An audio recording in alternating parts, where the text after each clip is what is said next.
Iowa model, what it is and how we can use it. At the end of this presentation, you should be able to define what the Iowa model is, explain what differentiates the Iowa model between other evidence-based practice models, name the steps of the Iowa model, and recognize when to utilize the Iowa model. There are 4 organizational models proposed to assist nurses in the application of evidence-based practice. They have the 5-step process, the evidence-based process for Melnick and Fineout overall, the Iowa model process steps, and the Johns Hopkins nursing evidence-based model. We will be primarily focusing on the Iowa model. As you can see here, the Iowa model has 10 steps. Although these may seem daunting, they are very simple steps to assist you with introducing evidence-based practice in the clinical setting. The Iowa model was first created in the 1990s, but eventually first published in 2001 by Marta Tytler. She works at the University of Iowa as a professor. The intent of the Iowa model was to promote quality care through research utilization, and it was developed primarily to provide guidance for nurses in making decisions regarding the practice. So what is the Iowa model? Other than the fact that it was created in Iowa, it is an evidence-based practice process that guides clinical decision-making from both the clinical and systems perspectives. There are 3 major differentiators. The Iowa model explains how organizations change practice based on research. So basically the how is walking through the steps. How do we get to this point, and how do we get to our outcome? The Iowa-based model uses key triggers. These key triggers are problem-focused or knowledge-focused. We will speak more on these later in the presentation. Another differentiator is the Iowa model provides the opportunity for 2 distinct outcomes. It assists in either instituting a practice change, or it assists you with the generation of new research knowledge. True or false? The Iowa model typically has 2 distinct outcomes and explains why organizations change their practice. False. Although the Iowa model has 2 distinct outcomes, the Iowa model does not explain the why. It explains how organizations change their practice. Here you will see a description of the algorithm that the Iowa model walks you through. Throughout this presentation, we will reference back to this picture and provide the yes and the no and the next steps that we shall take to walk through the model. In this presentation, we will walk through all of the Iowa model steps in detail. However, simplified, these steps can be broken into 3 categories. You find your problem, then you obtain the evidence to support the problem or the problem change, and lastly, you improve your practice. Before we can get to step 1, which is identification of the problem, we first have to understand what our problem is and what category our problem is placed in. In the Iowa model, there are 2 primary categories. They are known as key triggers. They are either problem-focused or knowledge-focused.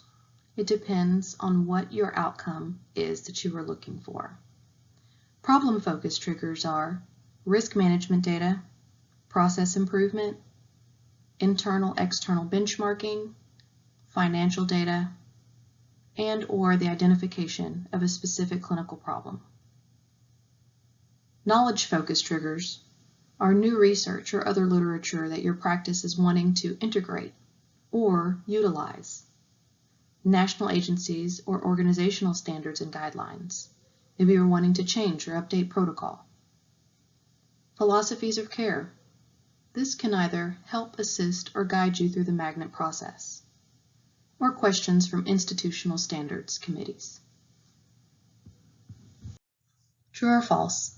The Iowa model basically guides you through the steps to identify a problem, find the evidence that supports it, and improve the practice. True. Step 1 of the Iowa model.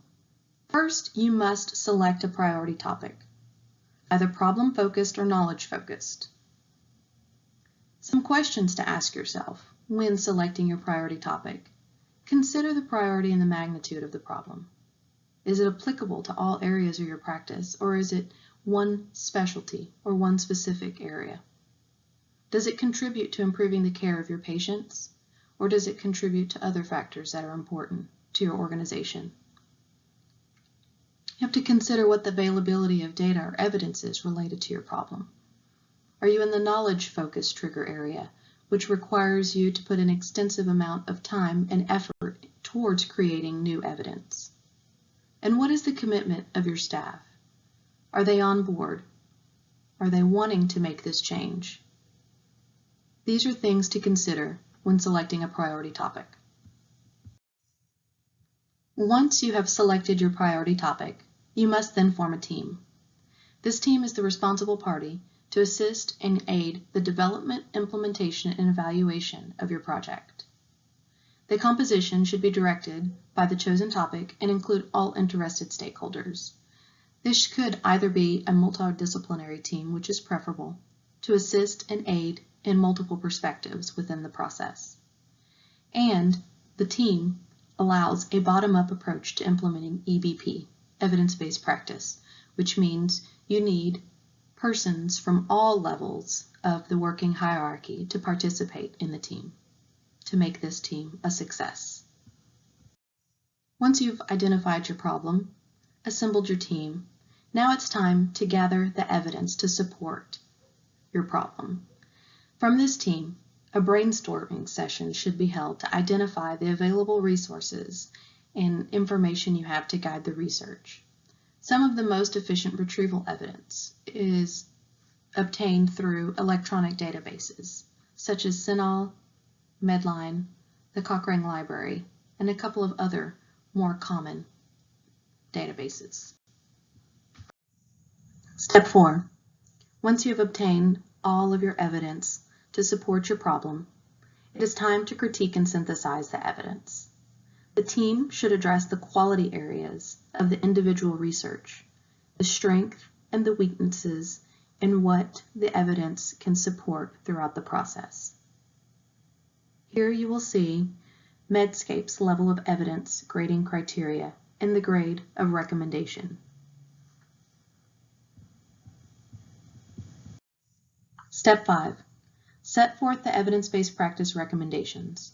Once you've obtained the literature and graded it, this is the time the team should come together to explain their rationale and support their findings with what they hope the outcome of the practice should be.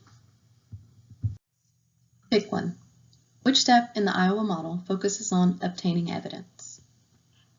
If you chose step 3, you are correct. This is where the algorithm comes in place. Step 6. Decide if your findings and your recommendations support a practice change. If yes, we move on to step 7.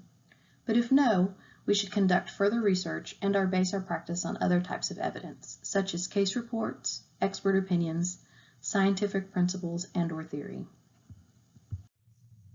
Step 7. We develop and pilot the practice change. At this point, we select our desired outcomes, collect baseline data, design the evidence-based practice guidelines, implement, evaluate, and continue to modify. Step 8. Through the pilot process, we will determine if the change is appropriate for adoption in practice. If yes, we continue to institute the change in the practice and we move on to step 9. If no, we go back and continue to evaluate the quality of care and maybe even obtain new knowledge and create new evidence. Once the pilot has been understood that a practice change should be implemented, we then move on to step 9. Monitor the structure, the processes, and the outcomes through evaluation. We always must ensure that we have obtained the baseline data, as this shows how evidence has contributed to the outcome or to the patient care. Through this process and through this step, we implement an audit and feedback mechanism to ensure that barriers can be identified now and in the future, and continuously monitor and modify the changes. Step 10. Disseminate your findings.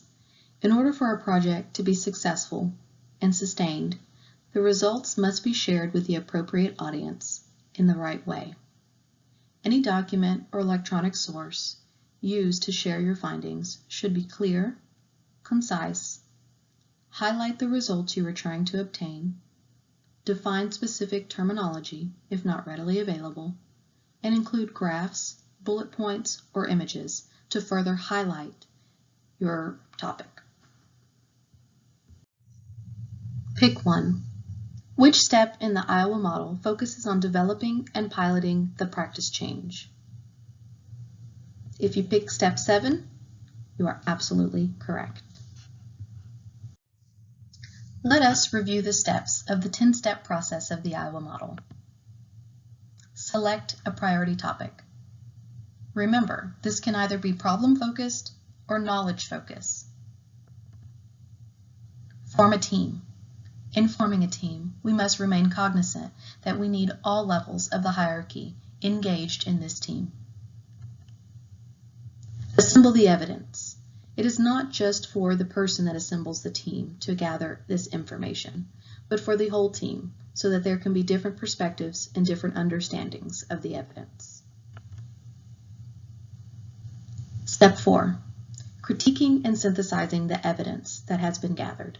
This is a team process.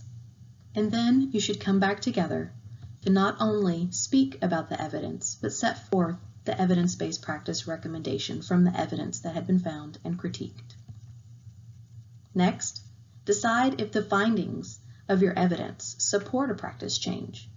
Maybe through this evidence you have understood that there is no practice change that needs to occur, or you have decided that you would like to build new knowledge and new evidence. Next, if you are not building new knowledge or new evidence, or if you are, it is time to develop and/or pilot the practice change. Next, determine throughout the pilot if the change is appropriate for adoption throughout the practice. If this is the case, this is the time to place in quality controls and evaluative tools to monitor the processes and outcomes.